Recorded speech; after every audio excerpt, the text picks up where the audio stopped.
Hello, a very good morning to everyone present here, to respective judges and the distinguished delegates. So today I'm going to present my free paper on asymptomatic optic disc melanocytoma, a case report, myself, Dr. Manjit Boro. So there is no financial support and sponsorship. So going in introduction, melanocytoma is a rare, benign stationary tumor which appears as a pigmented lesion on the optic disc.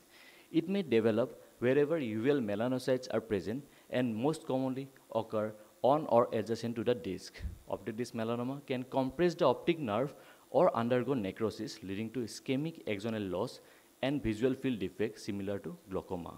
It displays a diagnostic dilemma due to its similarity with melanoma. They are typically unilateral and rarely undergo malignant transformation. Progressive growth and malignant transformation can be documented by closely monitoring the patient's eye.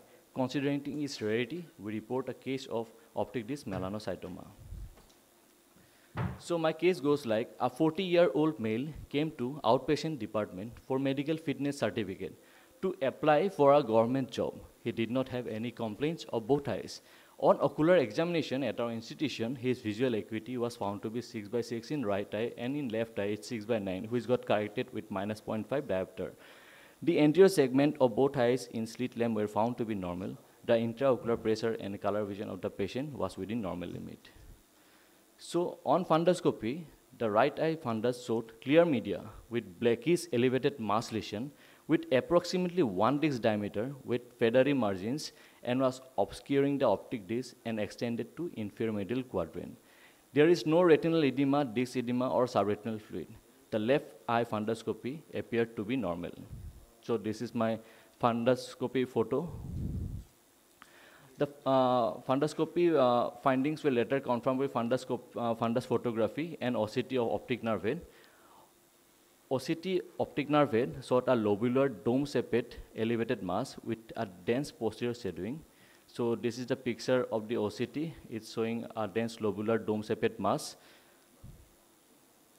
So 24 days to perimetry of right eye, it's normal. So the general and systemic examination revealed no abnormalities. On the basis of characteristics, location, and clinical features, a clinical diagnosis of optic disc melanocytoma was made. The patient was asked for regular follow-up for visual acuity, fundus photography, and visual field for noting the increasing size of the lesion or any alteration in the visual field. So in discussion, in retrospective analysis of 115 patients, Shields et al. Found that 99% of patients present with unilateral lesions and 100% presented with hyperpigmentation. So tumors average 2 mm in diameter and 1 mm in thickness. So in our present study, the patient showed a similar pattern with a black mass of approximately 2 mm in the optic disc of the right eye, protruding from its surface and obscuring some retinal vessels.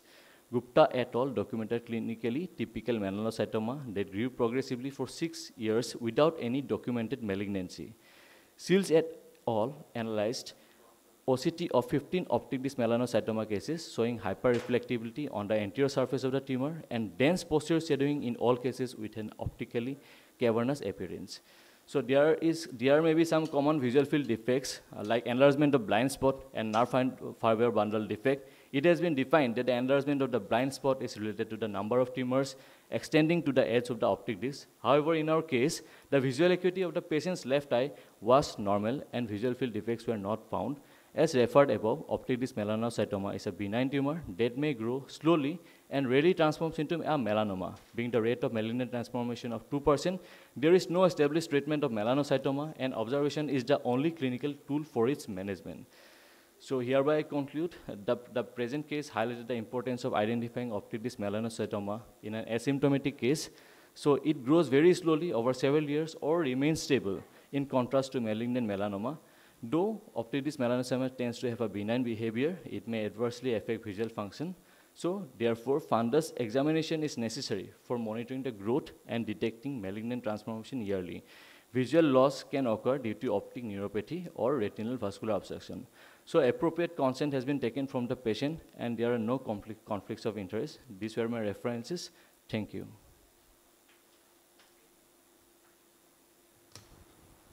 What is your message from this presentation? Sir, my patient came just for certificate, for medical certificate, sir. So he's totally asymptomatic. His vision is also 6/6 and in his right eye. that is the abnormal eye, he has vision 6/6.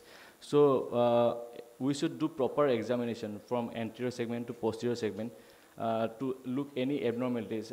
If we get 6/6 vision, then we normally tell the patient give the certificate with just color vision or do the normal testing. But we have to properly see the posterior segment also. There may be some finding. So we got the case like this one in our OPD. So the message is, even if the patient comes for a certificate, we have to do complete ophthalmic examination. Complete ophthalmic examination Before issuing a certificate. Yeah. Thank you. Yeah.